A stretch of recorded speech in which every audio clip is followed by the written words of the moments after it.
मेरा दिल बहुत उदास था और कानों में किसी बम की तरह गूंज रहे थे कि बेटा मैं सच कह रहा हूँ, मैं तुम्हें जुए में हार कर आया हूँ। तुम्हें लोग लेने बाहर खड़े हैं, तुम उनके साथ चली जाओ, मुझे माफ़ कर देना। मैंने सर उठाया और पापा को खूनी नज़रों से देखा। पापा, मैं सोच भी नहीं सकती हूँ कि तुम अपनी बेटी को जुए में हार दोगे। तुम बाप नहीं कसाई हो। मुझे तुमसे नफरत हो गई है। पापा, मैं कभी तुम्हारी शक्ल नहीं देखूंगी। पापा हाथ बांधे मेरे सामने खड़े मुझसे माफ़ी मांग रहे थे। वह भी रो रहे थे, लेकिन मुझे उनसे रोने की कोई परवाह नहीं थी। उसने मेरे साथ अच्छा नहीं किया। अपनी सगी बेटी को जुए में हार बैठा था। उसे जुआ ही खेलना था तो बेटी को दाव पर लगाने की क्या जरूरत थी। तभी बाहर से दरवाजे जोर जोर से किसी के आने की आहट हुई। लोग खड़े थे जिन्होंने मुझे जुए में जीता था। एक कह रहा था, रमेश जल्दी करो, हमारे पास टाइम नहीं है वरना हम अंदर घुस आएंगे।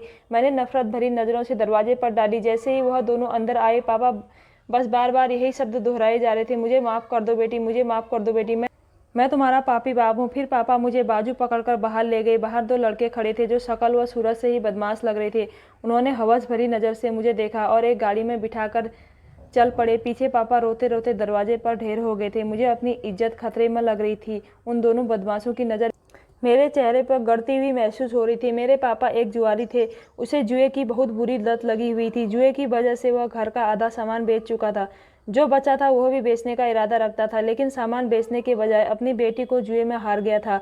मेरी मम्मी पापा की यही आदत को दिल से लगाकर उनकी मृत्यु हो गई थी। मैं पापा की इकलौती बेटी थी। दोनों लड़के मुझे एक कोठे पर ले गए और कोठे की मालकिन को मुझे बेच दिया। वह पैसे लेकर खुशी खुशी चले गए तो कोठे की मालकिन नैना ने एक लड़के को बुलाया। रामलाल, इसे लड़कियों वाले कमरे में लेकर जाओ, आज से यह यहीं रहेगी। नैना बड़ी खौफनाक शक्ल की औरत थी। भैंस की तरह फैला हुआ चेहरा और मेकअप से भरा हुआ था। मैं डरती डरती उस लड़के के साथ एक कमरे में गई। वहाँ पर 6 से 7 लड़कियाँ पहले से ही थी जो स्टॉप नज़रों से मुझे देख रही थी। मैं एक चारपाई पर बैठ गई और सिसकने लगी। लड़कियाँ मुझे अजीब सी नज़रों से देख रही थी। उनकी उनकी नज़रों में मेरे लिए तरस एक रत्ती महसूस नहीं हो रहा था। शायद एक लड़की को मुझ पर तरस आ गया था। वह उठकर मेरे पास आ गई और कहने लगी, बहन, यहाँ जो भी लड़की आती है उसका रोना फालतू का होता है, इसलिए तुम भी रोना धोना बंद कर दो और सब्र से काम लो। उसकी बात अच्छी थी, लेकिन मैं क्या करती। मेरा दिल चाह रहा था कि मैं इतना रोऊं कि रो रो कर मेरी जान निकल जाए। मेरे बाप ने मुझे जुए में हार दिया था। कैसा बाप था जिसे अपनी बेटी पर जरा भी तरस नहीं आया था। मुझे मालूम था कि कोठे पर मुझे देह धंधा वाला काम करना पड़ेगा। वहाँ जितनी भी लड़कियाँ थी सब देह धंधा किया करती थी। कुछ ही देर हुई तो रामलाल आया और मेरी तस्वीर बनाकर ले गया। मैंने लड़की से पूछा, रामलाल ने मेरी तस्वीर क्यों बनाई है? तो कहने लगी कि ग्राहक आएंगे तो रामलाल और नैना उन्हें हम सब लड़कियों की तस्वीर दिखाती है। जिसको जो लड़की पसंद आएगी वह उसके साथ ग्राहक अपनी रंगीन रातें बनाएगा। यह सुनकर तो मेरी आत्मा कांप कर रह गई थी। देह धंधा के बारे में सोच सोच कर तो मुझे आत्महत्या के अलावा कुछ नहीं सूझ रहा था। यहाँ पर तो हम मर भी नहीं सकते थे, इतनी पाबंदी लगाई गई थी। रात हुई तो रामलाल कमरे में आया और एक लड़की का नाम बुलाया। रीना नाम की लड़की रामलाल के साथ चली गई और मैं थर थर काँपती रह गई। मुझे बहुत डर लग रहा था, अभी रामलाल दोबारा आएगा और नाम से किसी को बुलाएगा। हो सकता है इस बार वह मेरा नाम ही बुलाए। मैं भगवान से यही प्रार्थना कर रही थी कि मेरी बारी ना आए। थोड़ी देर बाद जब रामलाल आता और नाम बुलाता तो वह लड़की उसके साथ चली जाती थी। इस तरह बारी बारी सारी लड़कियां कमरे से चली गई और आखिरी में मैं बच गई। मैं समझ गई कि अब आखिरी ग्राहक आएगा तो मुझे ही ले जाएगा। इसी ख्याल से ही मैं काँपती रही। किसी गैर आदमी के छूने की सोच सोच कर ही मेरी आत्मा काँप कर रह गई थी। सारी रात बीत गई लेकिन मेरे लिए एक भी ग्राहक नहीं आया। मैंने भगवान की कृपा की, उसने मेरी लाज बचा ली और मैंने भगवान की तरफ खास धन्यवाद दिया। और घबराहट के मारे रात भर मुझे नींद भी नहीं आई थी। सुबह हुई तो सारी लड़कियां बारी बारी आकर अपने अपने बिस्तर पर सो गई। सारी रात जागने की वजह से मुझे भी नींद नहीं आ रही थी, इसलिए मैं भी सो गई। दोपहर 2 बजे का टाइम था जब रामलाल ने आकर सब लड़कियों को जगा दिया, लेकिन मुझे ना जगाया। पता नहीं क्यों। शाम हुई तो नैना कमरे में आई और बड़े भारी आवाज़ से पूछने लगी, रात किस किस लड़की की तबीयत खराब हुई थी? हम सब लड़कियों ने एक दूसरे की तरफ देखा। तभी एक लड़की ने मेरी तरफ इशारा करके बताया तो मेरे पास आई और मुझे सरासर गौर से देखने लगी। कहने लगी, देखो लड़की, मैंने तुम्हें भारी कीमत में ख़रीदा है, इसलिए तबीयत खराब होने के लिए बहाना नहीं चलेगा। तुमने हमेशा यहीं रहना है और मैं जो कहूँगी तुम्हें करना पड़ेगा, वरना तुम्हारे लिए अच्छा नहीं होगा। अच्छा है, रोना धोना छोड़कर अब अपने घर वालों को भूल जाओ। मैंने उसके आगे हाथ जोड़े और मिन्नतें की, भगवान के लिए मुझे यहाँ से जाने दो। मैं इस टाइप की लड़की बिल्कुल भी नहीं हूँ। मैं इज्जतदार घराने से हूँ। नैना ने मुझे घूरती नज़रों से देखा और सारी लड़कियों की तरफ देखकर कहने लगी, यह सारी लड़कियाँ भी इज्जतदार घराने से ही थी। बस अब मुझे और कुछ नहीं कहना और न सुनना है। आज रात एक बहुत ही खास ग्राहक आ रहा है। तुम सब लड़कियों में से खूबसूरत हो और इस ग्राहक को भी खूबसूरत लड़कियां पसंद है, इसलिए अच्छे से तैयार हो जाओ। रामलाल तुम्हें नया सूट दिलवाएगा। और फिर वह दूसरी लड़कियों से भी अच्छे से तैयार होने के लिए कहकर चली गई और मैं बिस्तर पर बैठकर फूट फूट कर रोने लगी, अपनी किस्मत को कोसने लगी। रामलाल ने मुझे एक नया जोड़ा ड्रेस लाकर दिया था। जैसे ही मैंने उस कपड़े को पहन लिया तो मैं तैयार नहीं होना चाहती थी, लेकिन एक लड़की ने बताया था कि जो लड़की नैना की बात नहीं मानती है वो उसे कोड़े मारती है। तभी मैं डर गई थी। मैं भी दूसरी लड़कियों की तरह तैयार होकर अपनी जगह पर बैठ गई थी। यह सच था कि जितनी भी लड़कियां थीं मैं उन सब से छोटी और स्मार्ट और खूबसूरत थी। इसलिए जब मैं तैयार होकर बैठी थी सब लड़कियां मुझे बड़े अजीब सी नज़रों से देख रही थी। रात हुई तो ग्राहकों की भीड़ शुरू हो गई। रामलाल हमेशा की तरह कमरे में आकर लड़की का नाम बुलाता और वह उसके साथ चली जाती। नैना की बात मेरे दिमाग में गूंज रही थी कि आज रात एक खास ग्राहक आ रहा है, उसे खूबसूरत लड़कियां पसंद है, शायद वह मुझे पसंद कर ले और मुझे उसके साथ रात बितानी पड़ेगी। टाइम बीता जा रहा था और सारी लड़कियां कमरे से चली गई। आखिरकार मैं रह गई। उस रात भी ऐसा ही हुआ था। मैं सारी रात जागती रही लेकिन रामलाल बुलाने नहीं आया। सुबह हुई तो मैंने भगवान की कृपा की, उसने एक बार फिर मेरी इज्जत बचा ली थी। लड़कियों के आते ही मैं भी सो गई। रोजाना ऐसा ही होने लगा था। मेरी समझ में नहीं आ रहा था कि ग्राहक मुझे पसंद क्यों नहीं कर रहे थे। एक तरह से तो अच्छा ही था, बस दिमाग में यह सोच आई थी कि मैं अपने खानदान में खूबसूरती के लिए मैं सबसे मशहूर थी। मेरी सारी दोस्त मुझसे चिढ़ती नज़रों से देखती थी क्योंकि मेरा बाप जुआरी था। शायद इसलिए मेरा कोई रिश्ता नहीं आ रहा था। शायद मेरे पापा के बुरे लत की वजह से मेरे लिए कोई रिश्ता भी नहीं आता था और मेरी किस्मत पर दाग लग जाते थे और यही दाग मेरे रिश्ते में रुकावट बन जाती थी। मेरी माँ बहुत ही अच्छी और खबर करने वाली औरत थी, लेकिन बाप अच्छा नहीं था। माँ बताती थी कि उसके पिताजी ने भी उसकी शादी करवाई थी क्योंकि उसके पिताजी भी ऐसे ही थे, वह भी जुआ खेलते थे। उन्होंने अपने पैसों की कमी की वजह से उन्होंने मेरे पापा के साथ मम्मी की शादी करा दी थी। पापा तो पहले बार बार जुए में भारी रकम जीतकर घर आता था। मम्मी कहती थी, रिया के पापा जुआ खेलना छोड़ दीजिए, यह बहुत गंदी बात है, उससे कोई फ़ायदा नहीं होगा, अगर इससे हमारी इज्जत में भी फ़र्क पड़ रहा है। अब वही हो रहा था जो मम्मी कहती थी। तेरी इस बुरी आदत की वजह से मेरी बेटी का रिश्ता नहीं आएगा। मम्मी की बातें पापा को असर नहीं करती थी, बल्कि वह मम्मी को डांट कर चुप करवा देती थी। अगर ज़्यादा लड़ाई होती तो वह मारता भी था। मेरे पापा कमाते नहीं थे। दिन रात भूखे पेट की वजह से मम्मी घरों में बर्तन मांजने लगी। मम्मी तनख्वाह लेकर आती तो मम्मी से कुछ पैसे ज़बरदस्ती छीन लिया करते थे। पापा की करतूतों की वजह से ही मेरा रिश्ता नहीं आ रहा था और टाइम बीतने के साथ साथ मेरी शादी की उम्र निकलती जा रही थी। फिर एक पापा घर आए और वह रोते हुए कहने लगे कि बेटी, मैं तुम्हें जुए में हार चुका हूँ, मुझे माफ़ कर दो। एक दिन पापा ने मुझ पर बहुत बड़ी ज्यादती कर दी थी। फिर वह मुझसे माफ़ी भी मांग रहे थे। जब उसने मुझे जुए पर दाव पर लगा दिया तो उसी टाइम ही सोचना चाहिए था। अब तो माफ़ी की कोई गुंजाइश ही ख़त्म हो गई थी। मैं उस कोठे से किसी तरह निकलना चाहती थी। मुझे ऐसी ज़िंदगी से नफरत थी। ऐसी ज़िंदगी से तो अच्छा था मैं खुद को मौत के हवाले कर दूं। कम से कम इज्जत से मौत तो आ जाएगी।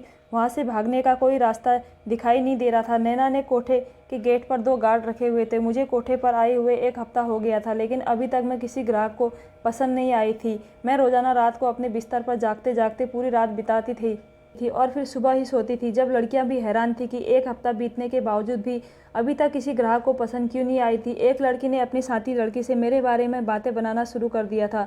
मैं चुप से सुनती रही थी। मुझे अपने घर की भी बहुत याद आती थी। एक बार भी पापा मुझसे मिलने नहीं आए थे। शायद उन्हें मालूम नहीं था कि जिनके हाथों उसने मुझे जुए में हार गया है वह मुझे कोठे पर बेच के गए हैं। एक दिन मैंने सोचा कि मुझे नैना से बात करनी चाहिए। मैं उससे मिन्नतें करूंगी कि मुझे यहाँ से जाने दे और मैं कोई काम करके उसके पैसे उतार दूंगी। उससे बात करने का मौका मिला तो मैंने उससे बहुत मिन्नतें की, लेकिन नैना किसी तरह भी मानी नहीं, बल्कि कहने लगी, क्या मैं बेवकूफ़ हूँ जो तुझे छोड़ दूँ?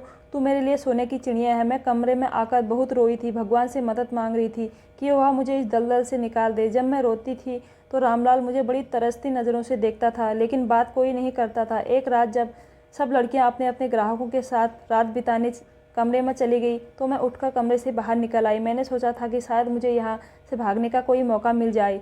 मैं आंगन में पहुंची, लेकिन मुझे नैना तो कहीं दिखाई नहीं दे रही थी, लेकिन रामलाल के साथ एक आदमी दिखाई दिया। उस आदमी को देखते ही मेरे पैरों तले से ज़मीन निकल गई थी। वह आदमी हमारे ही मोहल्ले का था। उसका नाम सत्यनारायण था। वह पहले मोहल्ले में उसका बड़ा नाम मशहूर था। उसकी उम्र 50 साल के लगभग थी। वह शादीशुदा और जवान बेटियों का बाप था। उसे कोठे पर देखकर उसकी सारी शराफत की पोल खुल गई थी। रामलाल उसे मेरी ही तस्वीर दिखा रहा था और कुछ कह रहा था जो मैं सुन ना सकी। मैं कमरे में चली गई। मुझे बहुत डर लगा हुआ था कि कहीं वह मेरे साथ रात बिताने की हामी ना भर ले। वह मुझे जानता था। मैं रमेश की बेटी हूँ और मेरा बाप जुआरी है। जब आधा घंटा बीत गया और रामलाल मुझे बुलाने नहीं आए तो मुझे शक हुआ। पता नहीं रामलाल ने सत्यनारायण से मेरे बारे में क्या कहा था और मेरी तस्वीर देखकर सत्यनारायण ने क्या कहा था।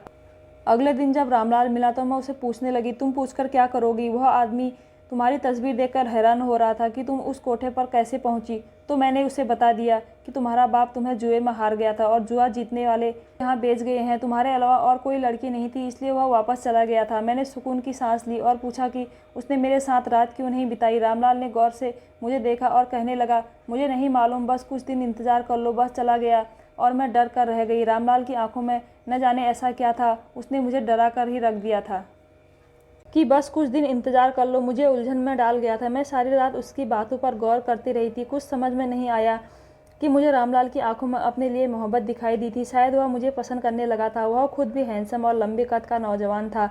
दिन बीते जा रहे थे और मेरी इज्जत अभी तक बिल्कुल सही सलामत थी। नैना ने भी अभी 2 बार मेरे बारे में पूछना अच्छा नहीं समझा था। मेरे दिमाग में शक बढ़ता ही जा रहा था। मेरे साथ रहने वाली लड़कियां भी हैरान थी और मुझे कुरेदने की कोशिश करती थी कि अभी तक मुझे किसी ग्राहक ने पसंद क्यों नहीं किया। जब एक रात सारी लड़कियां ग्राहकों के साथ कमरे में चली गई तो मैं आज पूरा कोठा घूमने की इच्छा करने से बाहर निकल आई। बरामदे में जब रामलाल और एक आदमी बैठा दिखाई दिया। रामलाल के हाथ में मोबाइल था और वह आदमी को मेरी तस्वीर दिखाते हुए कुछ कह रहा था। आदमी के चेहरे के असर बदलते जा रहे थे। मैंने उस आदमी को यह कहते सुना कि भाई नहीं, मुझे मरने का कोई शौक नहीं है। मैं कल फिर आ जाऊंगा, तुम मुझे दूसरी लड़कियों की तस्वीर दिखाना। इतना कहकर वह चला गया। जब तक वहां पर नैना आ गई और रामलाल से पूछने लगी, हाँ भाई रामलाल, ग्राहक को नई लड़की पसंद आई कि नहीं? रामलाल ने कहा कि नहीं आंटी, उसके पास पैसे कम थे और वह थोड़े पैसों पर लड़की के साथ रात बिताने की जिद कर रहा था। मैं नहीं माना तो वह चला गया। रामलाल के झूठ पर मैं हैरान रह गई थी। नैना कहने लगी, तुमने ठीक ही किया, अभी तक उसे किसी मर्द ने नहीं छुआ। मैं उसे किसी अमीर आदमी को बेचूंगी तो वह उसके साथ रात बिताने के ढेर सारे पैसे देगा। नैना की बात सुनकर मेरा दिल टूट गया। ऐसा लगा कि मैं उस पर झपट पड़ूं और उसका गला काट दूं, लेकिन मैं अपने इरादे को अंजाम नहीं देना चाहती थी। कमरे में लौट गई। रामलाल से बात करने के लिए बेताब थी। उसने ग्राहक से क्या कहा था कि उसने मेरे साथ रात बिताने का इरादा बदल दिया था। मैं चुपके बरामदे में झांक लेती थी, लेकिन नैना रामलाल के साथ बैठी होती थी। इसी तरह बीत गई और मैं रामलाल से बात ना कर सकी। मुझे रामलाल के इरादे पर बहुत शक हो रहा था। मैं उसे बात करने के लिए मौका ढूंढ रही थी। मुझे या किसी को उसके कमरे में जाने की इजाज़त नहीं थी, इसलिए काफ़ी दिनों में मैंने आसमान की शक्ल भी नहीं देखी थी। एक दिन नैना अपने कमरे में आराम कर रही थी कि मुझे रामलाल आंगन में अकेला बैठा हुआ नजर आया। मैं जल्दी से उसके पास पहुंच गई। मुझे देखते ही रामलाल बौखला गया। अगले ही पल उसने मेरा बाजू पकड़ा और मुझे एक कमरे में ले गया। गुस्से से कहने लगा, तुम अपने कमरे से बाहर क्यों निकली हो? अगर नैना ने देख लिया तो तुम्हारी खैर नहीं होगी। जल्दी से अपने कमरे में जाओ। उससे पूछना चाहती थी, लेकिन उसने मेरी एक ना सुनी और मुझे कमरे में भेज दिया। मुझे बड़ा गुस्सा आया, लेकिन मैं गुस्सा पी गई। मेरा ख्याल था कि मेरी इज्जत सही सलामत रहेगी और मैं किसी ग्राहक को पसंद नहीं आऊँगी, मगर ये मेरा दिमाग का ख्याल था। रात जब सब लड़कियां अपने अपने ग्राहकों के साथ चली गई तो मैं भी भागने के ख्याल से कमरे से बाहर निकलने की खातिर उठी और दरवाजे पर पहुंची तो मुझे एक लड़के की आवाज़ सुनाई दी और मेरा नाम लेकर कह रहा था, हाँ मुझे यही लड़की चाहिए, मैं उसी के साथ रात बिताना चाहता हूँ। यह सुनते ही मेरी जान निकल गई और मैं समझ गई कि आज रात मेरी इज्जत तार तार हो जाएगी। मैं खुद को मुंह दिखाने के काबिल नहीं रहूँगी। मैं रोने लगी, लेकिन मेरा रोना नैना के दिल को मौम ना कर सका। रामलाल मुझे ले जाने के लिए कमरे में आया और कहने लगा, परेशान ना हो सीमा, जो लड़का आ रहा है उसकी बात गौर से सुनना और आ जाओ। मैं उससे कुछ पूछना चाहती थी, लेकिन वह जल्दी से बाहर निकल गया। मैं उसके पीछे पीछे चल दी। वह मुझे एक कमरे के दरवाजे पर छोड़कर चला गया। मैं धड़कते दिल और कांपते बदन के साथ कमरे में घुसी। वह जो कोई भी था दरवाजे की तरफ पीठ करके खड़ा था। मैं उसके पीछे जाकर खड़ी हो गई। वह जब मुड़ा तो उससे देखकर मेरी जान ही निकल गई। वह तो नारायण अंकल का बेटा था। मैं उसे देखकर हैरान रह गई। मेरे मुंह से उसका नाम बेधड़क से निकल गया, साहिल। वह मुस्कुराया और मुझे बिस्तर पर बैठाने के बाद खुद भी बैठा और कहने लगा, हाँ सीमा, मेरी रामलाल से बात हो गई है। नैना जब सो जाए फिर वह तुम्हें कोटे से बाहर निकाल देगा। दिल हजारों सवाल कर रहा था और मैं उसे देखती ही गई। मेरी समझ में नहीं आ रहा था। मैं पूछना चाहती थी, मगर उसने मेरे होंठों पर उंगली रख दी, मुझे चुप रहने का इशारा किया और कहा कि पहले हम यहाँ से निकल चलें, फिर मैं तुम्हें पूरी बात बता दूंगा। कोठे से निकलने के बारे में सोचकर मेरी आत्मा काँप कर रह गई थी। करीब 1 घंटे के बाद रामलाल कमरे में आया और उसने बाहर आने को कहा। हम दोनों उसके पीछे पीछे कमरे के बाहर निकल आए। रामलाल ने बताया, नैना सो गई है और एक गार्ड वॉशरूम में है, दूसरे को मैं बातों में लगाता हूँ, तुम रिया को लेकर यहाँ से निकल जाओ। हमने ऐसा ही किया। गेट पर गार्ड खड़ा था। रामलाल ने उसे बातों में लगाया और मैं साहिल के साथ निकल गई।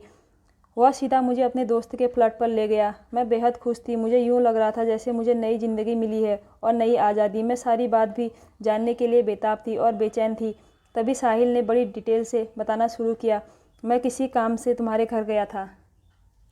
अंकल की तबीयत बहुत ख़राब थी। मैं उन्हें अस्पताल लेकर गया। जब उनकी तबीयत ठीक हुई तो उन्होंने रोना शुरू कर दिया। मेरे उकसाने पर उन्होंने बताया कि वह तुम्हें जुए में हार चुके हैं और दोनों लड़के तुम्हें कोठे पर बेच दिया है। तो मुझे बहुत अफसोस हुआ। रिया, मैं तुमसे बचपन से ही मोहब्बत करता था और तुमको अपनाना चाहता था, लेकिन हिम्मत नहीं हारी। आज मुझे मौका मिल गया तो उसने फ़ोन कर दिया। रामलाल ने नैना के चाय में नशे की दवा मिला दी थी। अब वह सुबह से पहले होश में नहीं आएगी।